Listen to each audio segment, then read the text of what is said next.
Okay, so again, I just want to say thank you all for joining me today. As I mentioned when I first came on, I was on here last Friday and I had answered a whole bunch of questions, but there was a whole list of questions that I totally missed and I felt terrible. So I wanted to come back on here, spend a little time with you guys on Friday and answer those questions. So I've got a list here with me. I think we're going to have some time for questions, so if you want, put questions in here and I will scroll through them as I go through my list here and I'll answer some more questions for you. And you can ask me anything. You can ask me about art. You can ask me about the business of art. So running an art business too. I'm happy to answer any questions. So, and before I get started, I'll just say that I've been an artist for about 5 years now, I think. Really more so a working artist, that was the word I'm looking for, working artist the last couple of years. So everything that I have been doing, I have learned on my own. Just research and trying things. I will try just about anything that I think makes sense. And a lot of times I find out things don't make sense and then I don't do them anymore. So I'm happy to answer any questions and share with you what I have learned. So Ecuador, thank you. Another one from Argentina. All right, so let's get started.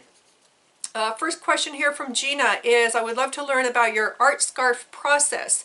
Do you print on silk and how do you decide your volume? All right, so my art scarves are actually from shopvida.com. So shop, S-H-O-P, Vida, V-I-D-A.com. And I've been using Shop Vida for the last couple of years, only for my scarves. That's the only thing I have them print. And now there's couple ways that you can work with them. One is, of course, you want to sign up as an artist and work with them in that regard. But what you can do is you can upload all your images and then people would find your images on Shop Vida and they would purchase it. And what happens, what I discovered is when somebody purchases an art from me directly from Shop Vida, as the artist, I'm not making any money. And like I mentioned, I'm a working artist, so I need to make money. So I was only getting, I think, $2.50 or $3 for the sale of one of my scarves. So what I decided to do instead is I purchased them in bulk and I put them in my own inventory and I ship them to you when you place an order. Yes, it's a little extra work for me, but it's worth it because then Shop Vida doesn't take all of my profits and keep it for themselves. So this way, as a working artist, I can continue to buy gas and groceries and all that good stuff by having that inventory myself. So that's what I do. So I buy it in bulk and I keep them all here, and I've just created a system to do that. If you saw my stories, you saw that I've been advertising that I've got scarves. Scarves make a great Mother's Day gift, a birthday gift, a gift to yourself. So between the last 2 days, I have prepared and about right after this live that I do, I'm going to the post office and I'm sending out 29 scarves. And a lot of them are gift wrapped. So I've offered a free service where I am gift wrapping them, and I'm also including a card. If you leave a message in the notes area that it's a gift and you write out your message, I am including one of my art cards in there with your personal message. So so that's what I do with my scarves. They are not originals, they are all reprints. All right, so next one. And I'm going to see if there's, let me go through and see if there's any questions specifically around that. All right, so, all right, there's a question about brushes. I'll get back to that later. Do you make prints from your larger paintings? That's going to be later. Okay, that's a later question. That one is not related to prints. And I saw someone in here. Okay, do you have an account with Shop Vida? Yes, I do. I do have an account with them.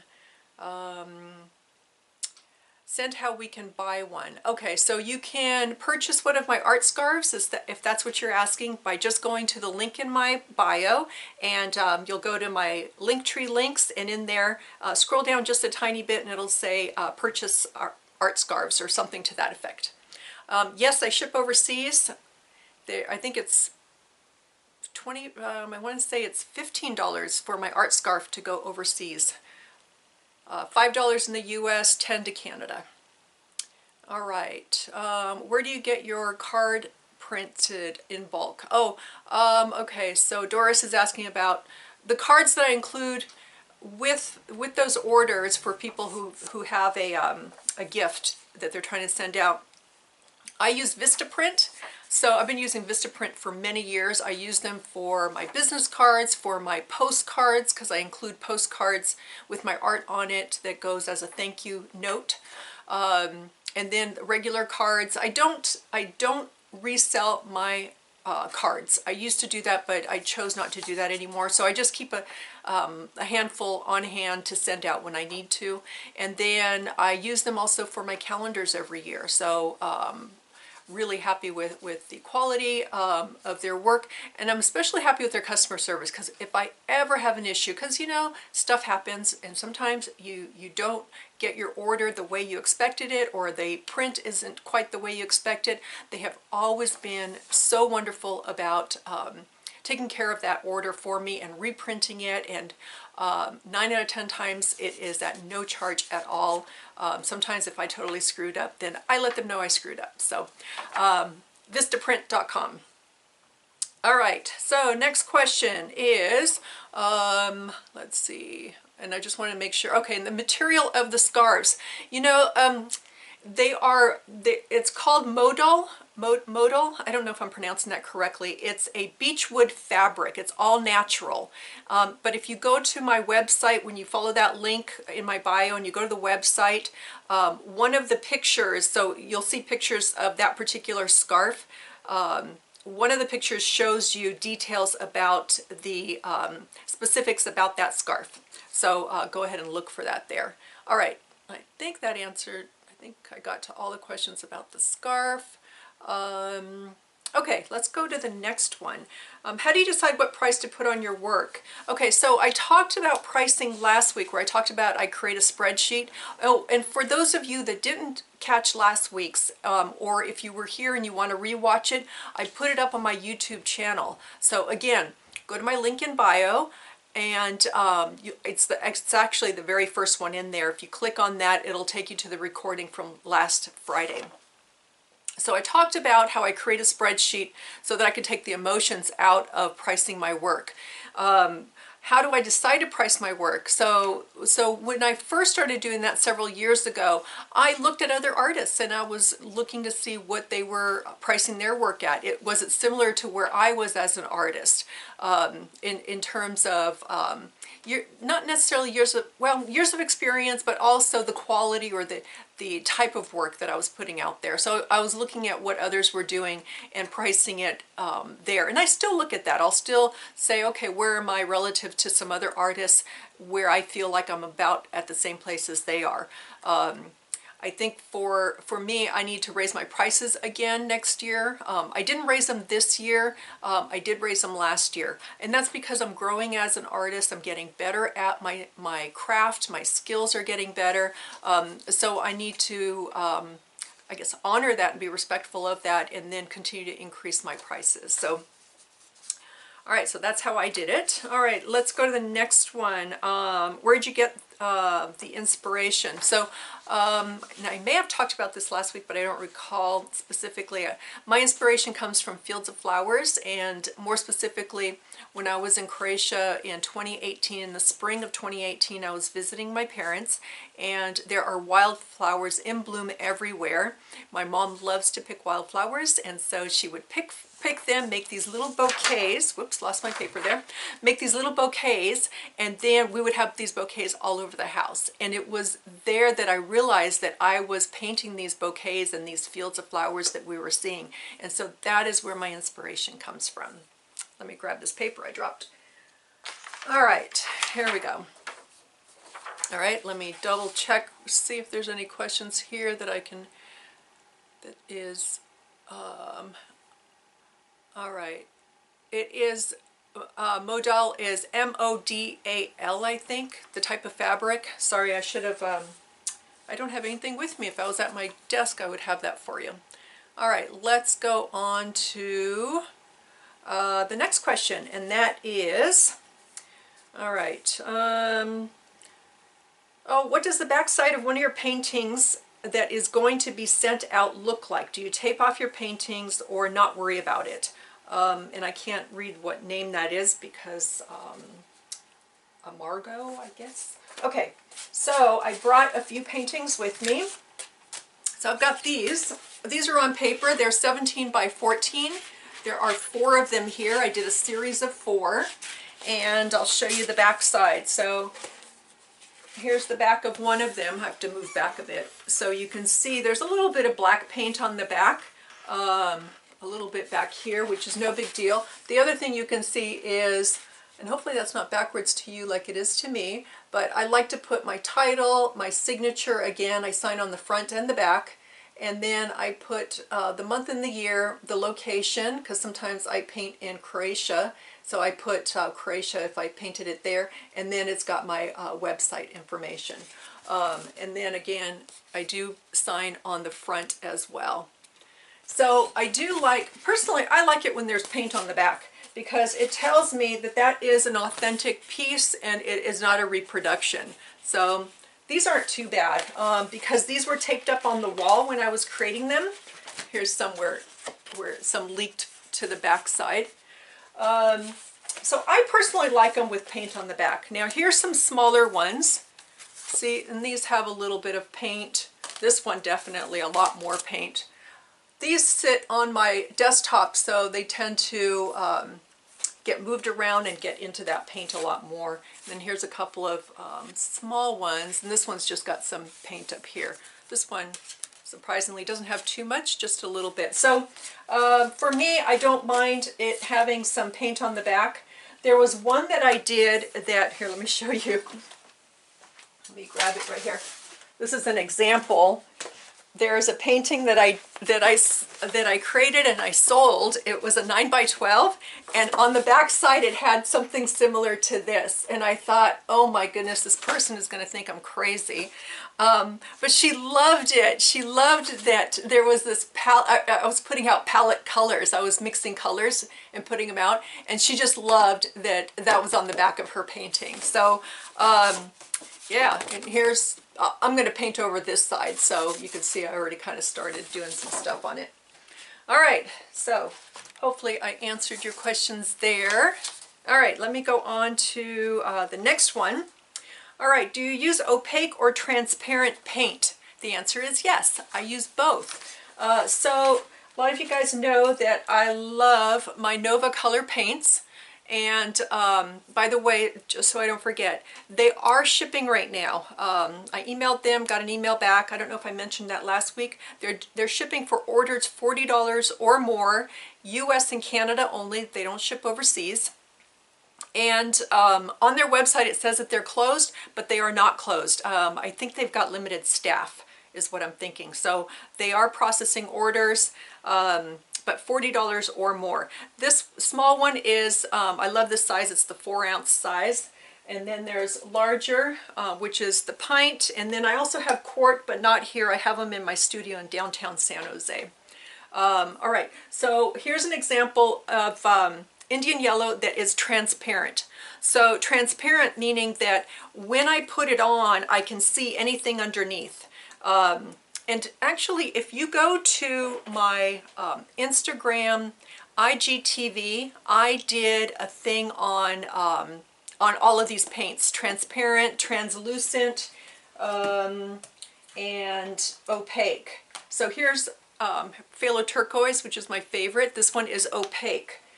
Let me see if there's another one. Here's transparent fluorescent magenta, which I love. And that's opaque. Okay, there's one more. So that's transparent. There's one more type. Let me see if I can find it here. If I have one transparent, transparent, I may not have one of the others. Whoops, dropping stuff over here. All right, these are all transparent. For some reason, I don't have a. There's one other type of, nope, these are all opaque, transparent. I thought there was one called translucent, but I'm not seeing one in my pile here. But I do talk about it in that video, so you're going to have to check out the video. I'm going to have to check out the video too and see what the other one was called.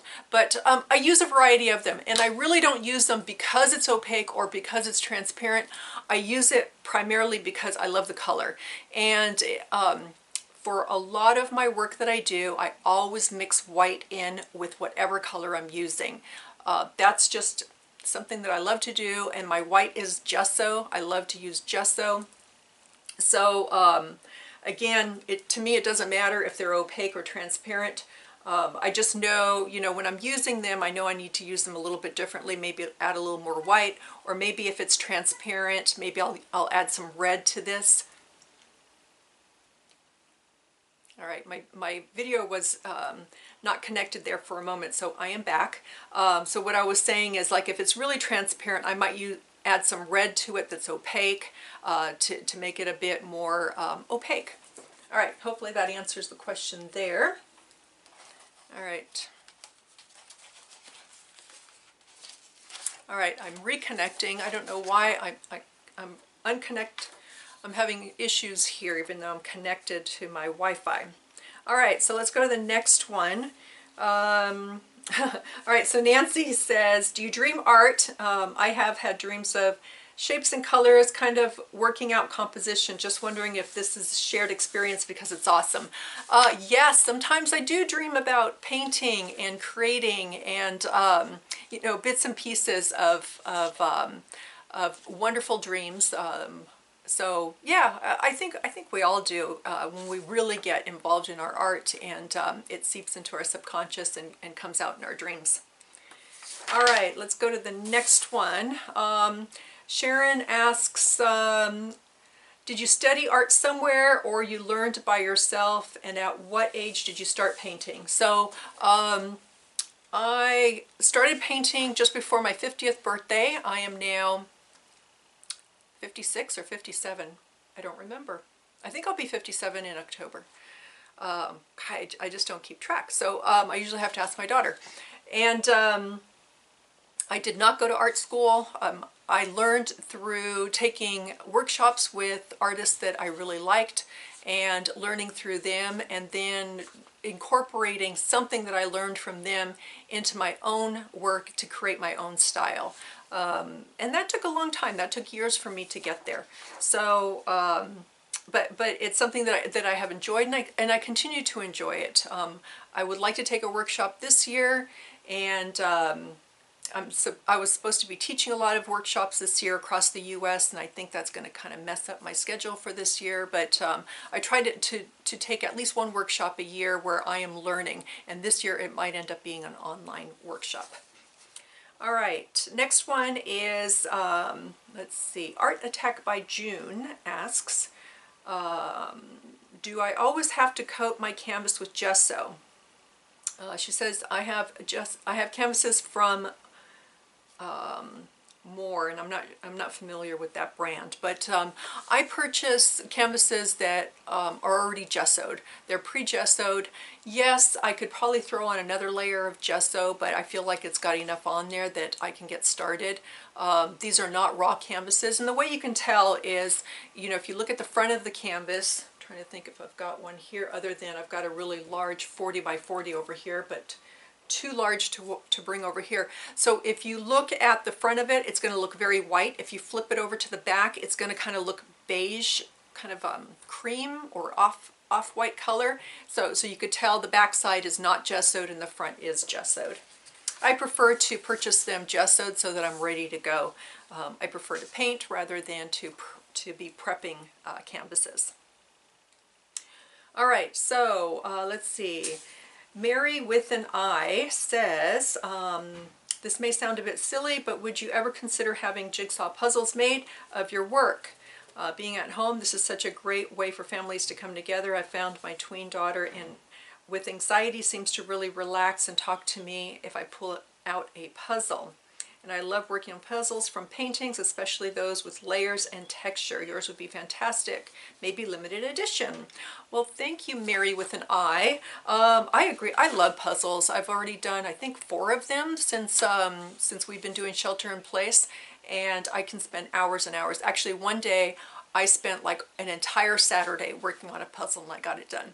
So in terms of me creating puzzles, so this goes to what I had talked about last week, which is not everything that I do is going to be worth my time and my investment in time and my investment in money. So puzzles, although it sounds like a great idea, I think it would be a lot of fun. I'm just not ready to invest my time into doing that for something that may not get a whole lot of sales. So I'd be investing a lot of time to create it, to research it, to figure out who can do that for me. Is it a good quality? How can I get them? Does somebody, do I just, sell the image, or do I actually get them in stock and send them out? So that's something that I'm not prepared to do. I've got so many other things going on right now.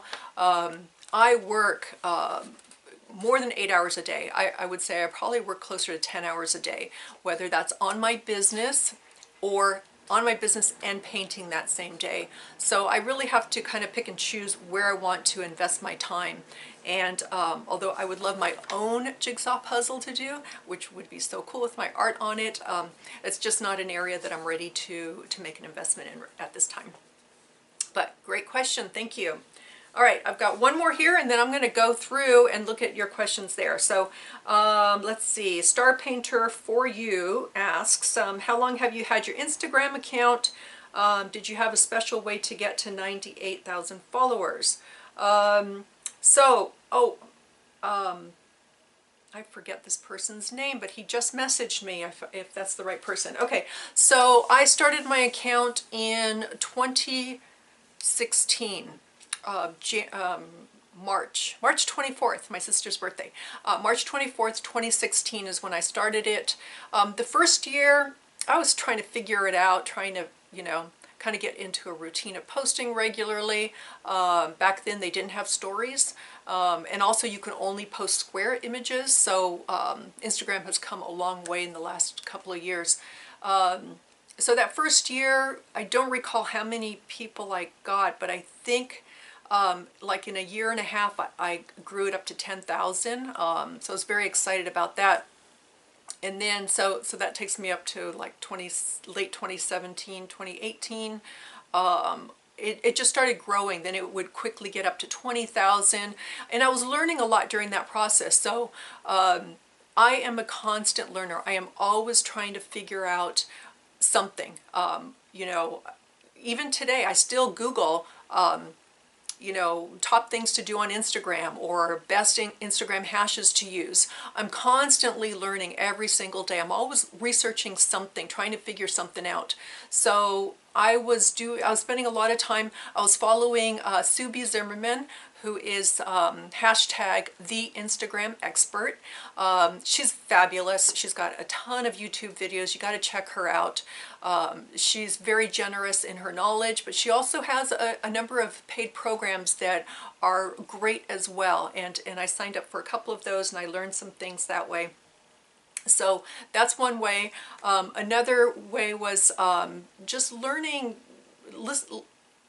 looking at other YouTube videos, doing other research, reading articles, trying to figure out what works. So, for example, one thing that I had discovered is that having me in the image produced a whole lot more likes, which means it was being fed to a lot more people, it was showing up to a lot more people, because you know that the more people that like it or comment on it, then Instagram says, oh, this image is getting a lot of likes, a lot of interaction, so we're gonna feed it up to a lot more people. So what I found was if I was in it, that it would get a lot more likes, therefore a lot more people would see it. So that was something that I had learned, and I learned that through looking at my insights, trying to figure out,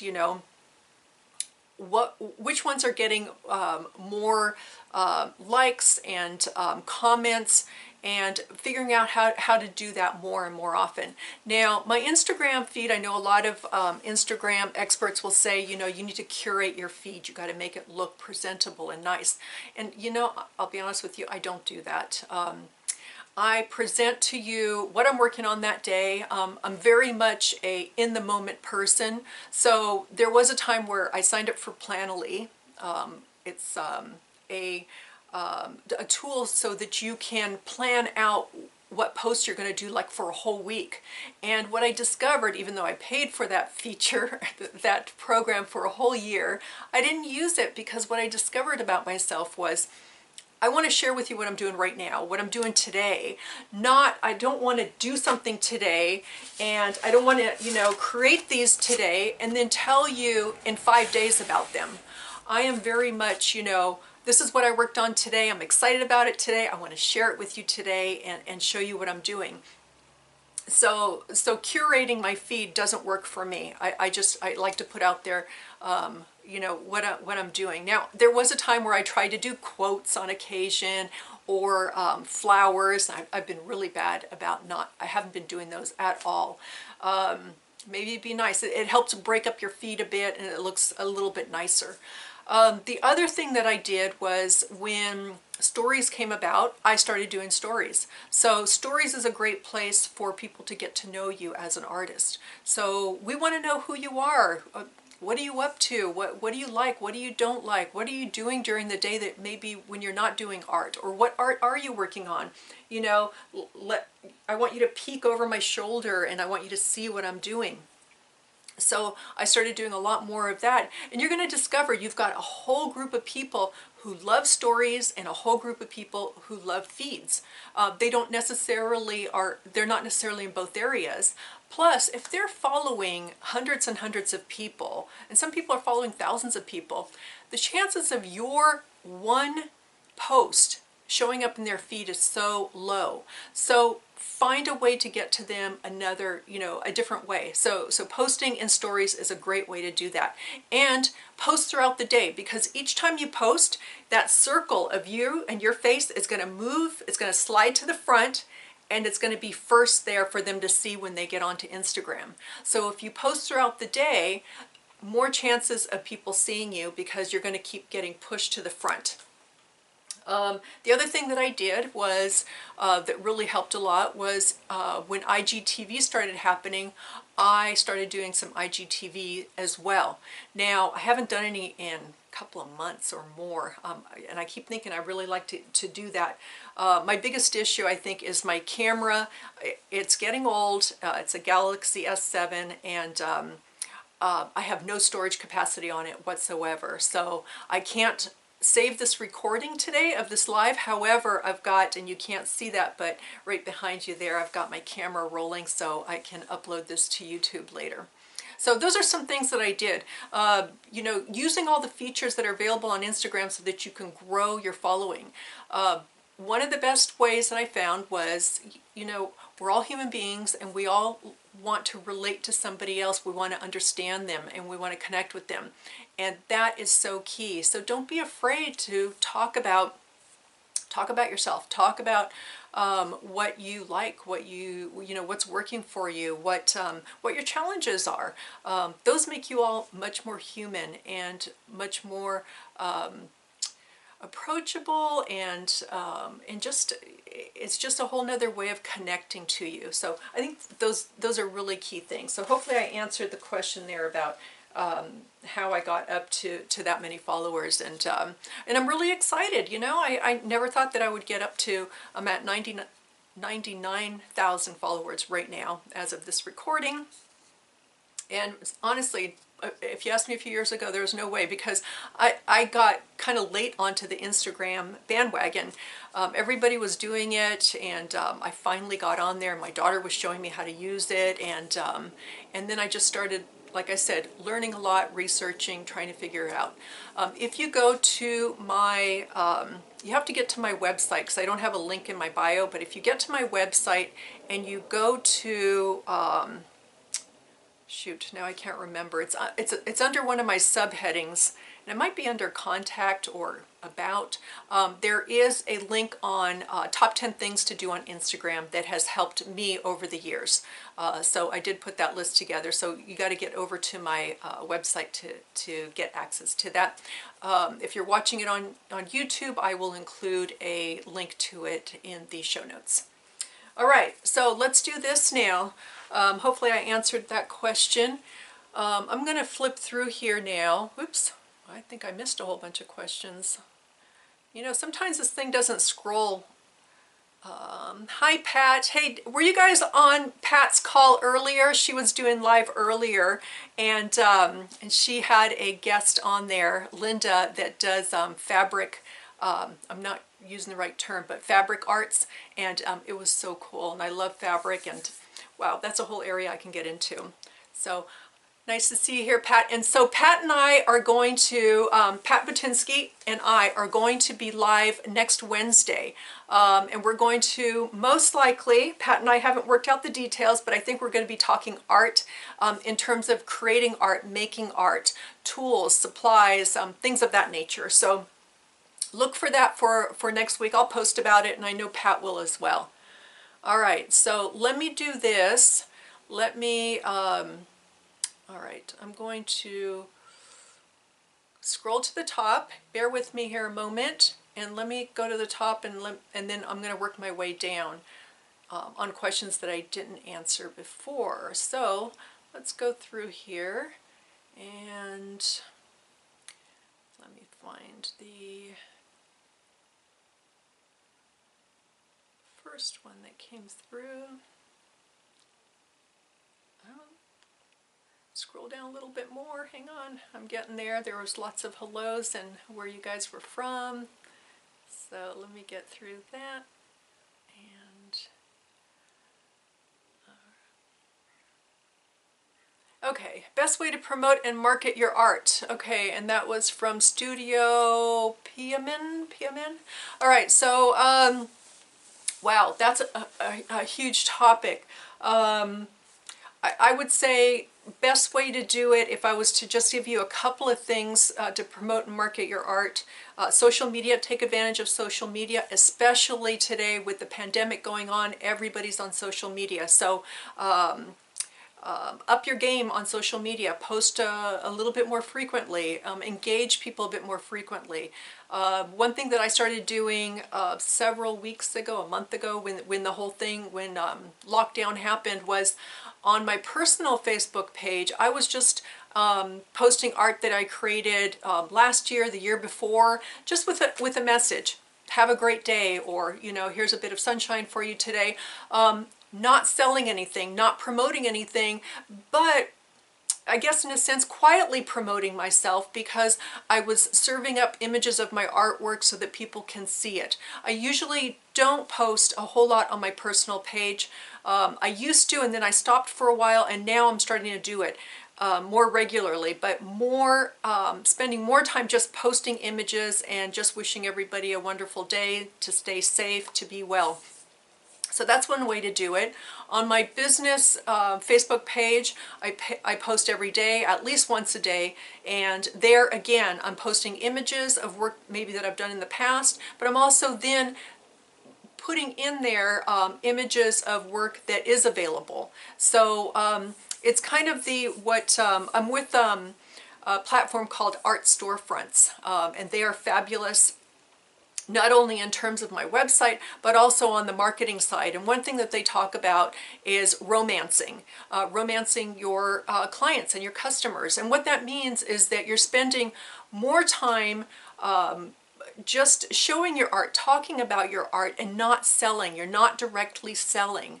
And then spending less time doing the actual sales, so that people can get to know your art, get comfortable with it, get familiar with it, and fall in love with it. They want to fall in love with your art and fall in love with you. So spending more time doing the romancing part. So I've been focusing more on that. I do the same thing on my Instagram account. Not every post is, this is my art that's available. A lot of my posts are, this is work in progress, here's a detail shot, here's, you know, the studio shot of what I'm working on today. But then I also post work that I have available, and you'll find that in there as well. So, you know, kind of mixing that up. So I would say that those are just a couple of things.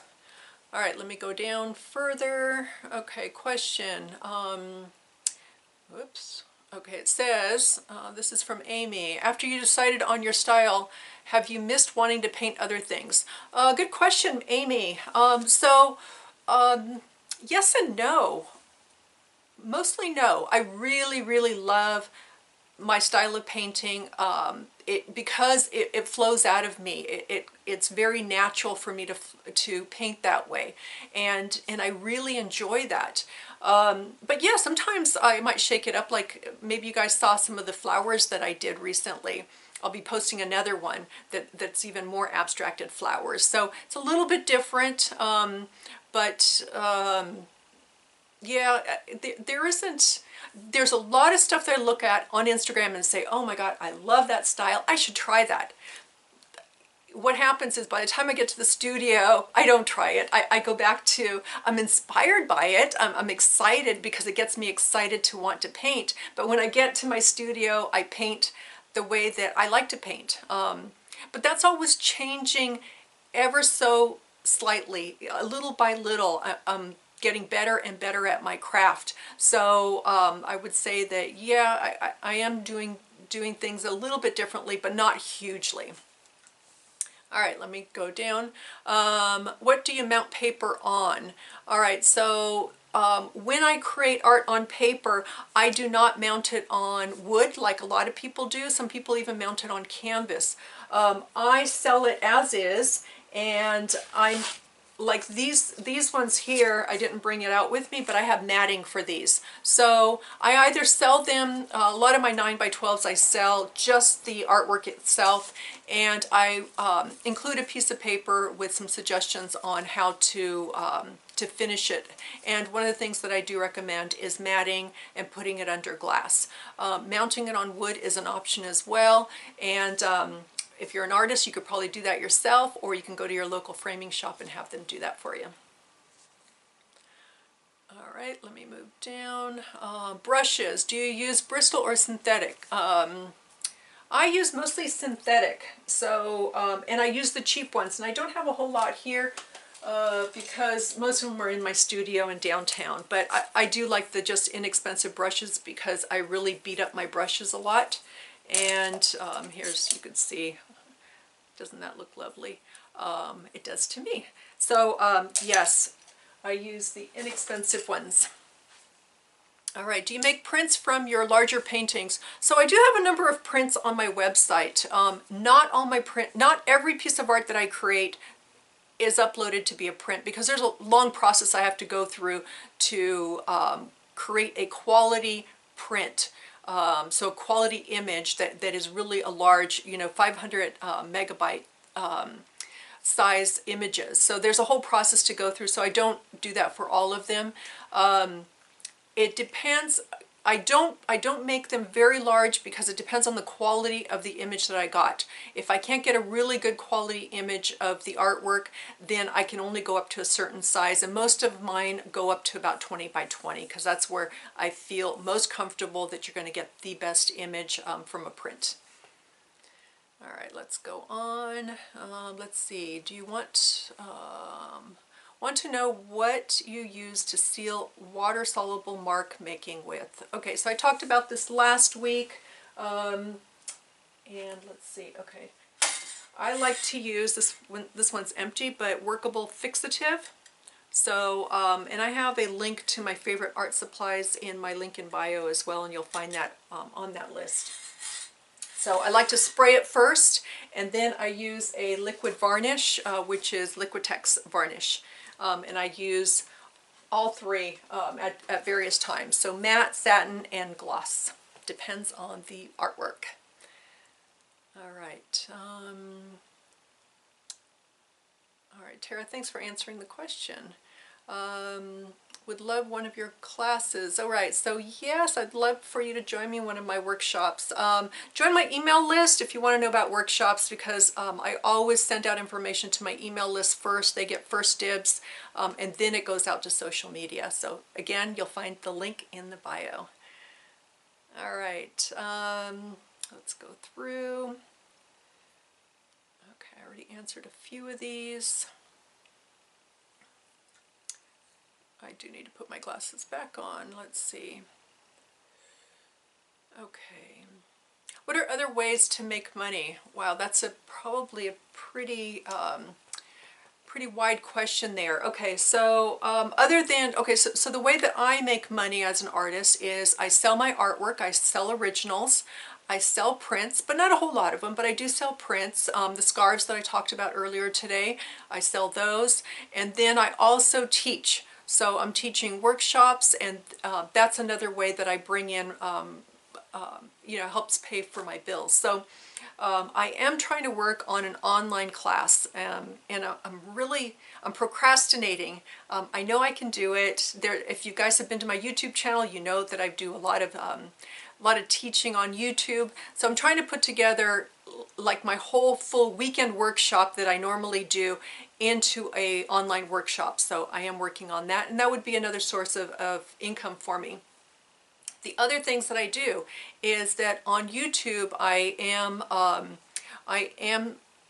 what do they call it there? Not an influencer, but I do have an account with them. So ads are running. So I do make a little bit of revenue from ads. So that means that if you're watching my YouTube channel and you're seeing those ads, I get a couple of pennies for each time you see an ad. Especially if you click through, I get a few more pennies. And then I was an influencer on Amazon. I had an Amazon associate account, and they shut me down. So if you're having trouble trying to get to my list, you might be getting to my old list. And the reason they shut me down is I made a big mistake. I included my link on another artist's website where I was a guest artist, and I guess that was not allowed, and I had no idea, I had no clue that that was not allowed. So they shut me down. Because they're not answering emails and stuff, I couldn't even get a response from them. So but that's okay, because I was really upset by it. But then I kept saying, no, something better is going to happen, and it's true. So I found out that Blick.com, which is a huge online art warehouse, is also has an influencer program through another company. So I signed up, got set up, and I'm actually getting a better percentage from Blick than I did with Amazon. So see, even though things look really bad and a huge door shut on me, a window opened, and it's even better now. So if you go to my link in bio, you'll see my whole new list on there, and it'll take you to Blick. Blick usually has free shipping, I think on $35 and more orders or something like that, maybe 45. And then if you're on my YouTube, any of my YouTube videos, I have already updated all my links there so that you get to the right place. So it all turned out fine. So that is another way that I try to bring in revenue, is by sharing with you guys all the tools that I like. And if you use those links, especially, you've got to use them within 24 hours is their little, the only thing I don't like about that. If you click it and just leave that tab open and come back after 24 hours, then I don't get credit for that sale, but that's okay. That's a variety of different ways that I can bring in revenue. The last one that I didn't mention, I work with a local gallery, so that's another area where my art is being presented, and I'm receiving revenues that way as well. All right, that answers that. Do you recommend any good books for painting? Yes. So there is, I know that there's a couple of them by Jane Davies. I love Jane. I've always loved her work. She was early inspiration for me, and she's got several books out there. And then there's a book that is not on how to create art, but really more of the creating of art from inside of us, and that is by Nancy Hillis, and I can't remember the name of that book, but if you look up Nancy Hillis, you'll find that book. She is on Amazon. I think, you know what, Jane self-published her book, so I don't believe hers is on Amazon. You have to go to janedavies.com, but Nancy's you'll find on Amazon, and those are a couple of really great books. All right, let's go down. Lots of olas, I love it. Okay, let's come back down. Thanks for hanging in there with me, folks. Oops, I'm having a little trouble scrolling through. Okay. Are you going to do a live demo? So I don't know. Maybe at some point I might do. Maybe next time I'll get on here and I'll create art, and you guys can watch me do that. I've done that in the past. Okay. Let's see. Okay. Oh, that thing was backwards. Okay. Why do I sign in pencil? I love to sign in pencil because sometimes I don't like my signature and I just erase it and I redo it. So, and then on the back side, I just carry on and just do it all in pencil. So I don't know, just started doing that, and I like that. And the reason I like to sign in pencil also is because I don't like it when my signature is really dark and it really stands out against all of the rest. I don't want my signature to be the first thing you notice when you look at my painting. I want it to be kind of a bit more subtle, and that's why I do that. What kind of paper do I use? I like to use Bristol paper for my smaller pieces. I also use watercolor, mixed media paper for the larger. Did you sign in paint or mark? Okay, I already talked about signing in pencil. Okay. And on canvas, like I mentioned, I also use pencil on canvas when I do my signature. Okay, can you post this video later? Yes, Marion, it's going to be on YouTube, so I am recording it and I'll have that uploaded this weekend. All right, how do I frame the paper ones, or you don't frame? So I don't sell them framed when I'm selling via the internet, via social media. I used to do local shows, and then I would purchase frames, matting, and I would put those together myself and sell them all together like that. All right, let's see.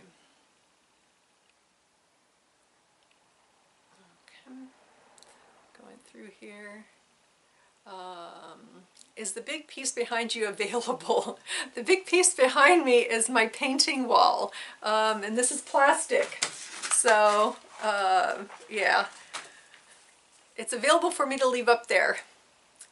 All right, let's see. This one says, okay, since you used to do mixed media, do you ever get the itch to add some collage to your work? No, I don't. I've tried that, and during my mixed media days, I did a lot of collage work. Absolutely loved it. But no, I really love the way I paint now, and I don't have this itch to add collage. I know a lot of folks, when I'm peeling my paint off my painting palette, they want me to add it to my paintings, but it doesn't work for me. I've tried that, and I just didn't care for it. Okay, what is the brand? And I think we're talking about Nova. Thank you, Tara. I think Tara knows me really well. She's answering some of these questions for me. Thank you, Tara. It was Nova, N-O-V-A. Let's see. Okay, looks like somebody ordered some Nova and they're getting it shipped out. Somebody else, Tara, ordered it. Lisa received her order. Awesome. Okay, let's see. Oops, let me go back. All right, thank you all for answering questions. Oh yes, I'm sorry, and it is acrylic paints. Sometimes I forget to say that.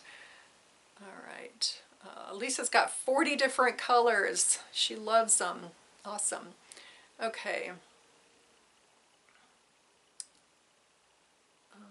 Let's see.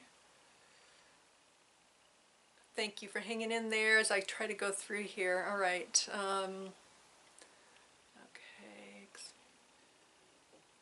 some of them are just comments and not questions, so I'm trying to find a question.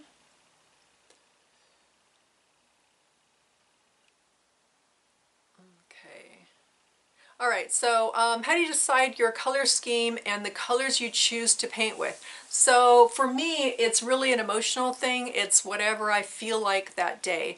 I don't go into it with any plan in, you know, I don't say I'm going to, you know, create, well, I should say sometimes I say I'd really love to create a warm painting. So warm being the pinks, orange, reds, yellows, or some days I might feel like I want to do a cool painting. So the blues, the greens, purples. So it depends. It's really a mood thing, and I don't sit down and have really anything in mind except for at that moment, whatever I feel like grabbing. Okay, so, okay, Lisa wants to buy the plastic behind me. You know, it's cut up into several pieces. All right, let's see. Moving down, skipping through, trying to find questions. Okay, what did you do with your art before you started to sell them? So, what did I do with my art? I'm looking around my place because I know I've got stacks of art on paper. Some of the pieces that I did that were on canvas or on wood, they've been painted over. Some of them I saved because I just have a connection to them, but most of them get painted over. Let's see. Okay, best way to reach Nova Paint, no answer on phone. If they're not answering the phone, I would send them an email. Because I know some folks have received a response. Okay, have you done any licensing? No, I have not done licensing yet. I did receive an email from a company that wants to license my work, and we're kind of going back and forth on emails right now. So it's kind of uncomfortable for me because, again, this is an area where I need to do some research. I need to understand it. So I do have somebody interested, and I'm kind of, you know, moving towards working with them. So once I get that done, then I can share my experience with you guys. Okay, let's see. Okay, how do you pack your art before shipping to avoid any damage? If you go to my YouTube channel, you will find one that is called How to Pack Your Art. And I take you step by step. I think it was I want to say a 24 by 24 canvas or a 24 by 30, something like that. And I'll show you step by step the materials I use and how I go about packaging it. Hello from Spain. All right. Do you paint a dark background first or light background first? I don't paint either. I start with mark making. So no painting in the beginning. I start with a pencil, then I go to colored pencils, crayons, all kinds of different mark making tools. Here's a whole basket of them that I like to use. And then I go to adding some black, and then from there I start adding color. And again, if you go to my YouTube channel, you'll find me working on paper and on canvas, large and small, and I use the same process. All right, let's go through. Thank you, Mo, for letting them know I've got that video out there for my shipping art. Okay, do you find the Nova paints dry faster and more matte than any other paint brands? Okay, so the other paint brands I've used are Golden and Liquitex. I don't know that I find that they dry any faster. Here in California, especially when it's warm, everything dries pretty fast, but I don't mind that. I don't use any extenders. I don't spray it with water. I don't do any of that stuff. I personally like it when it dries fast on my painting. Sometimes it dries fast on my palette, but I try to put out only as much as I think I'm going to use, and then I keep adding to it. Could you talk about your video setup? All right, so my video setup today is I've got 2 tripods in front of me. One of them is holding my cell phone. The other one is holding my camera. I also have above me a lighting that is, you know, the umbrella lighting for photography. So there's a little extra light coming in.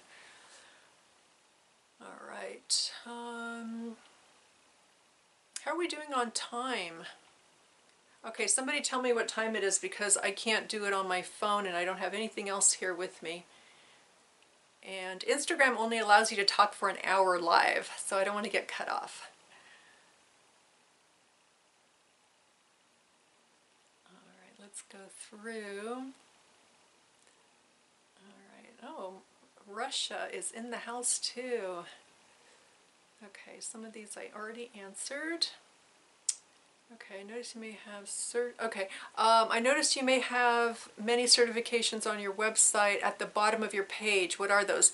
Mo, those are, they're just part of my website, and it's to show that I'm authentic, I'm a real website with a real person behind it, and that I guess in a sense I'll never scam you, or I'll never, you know, not ship out something that, that you purchase.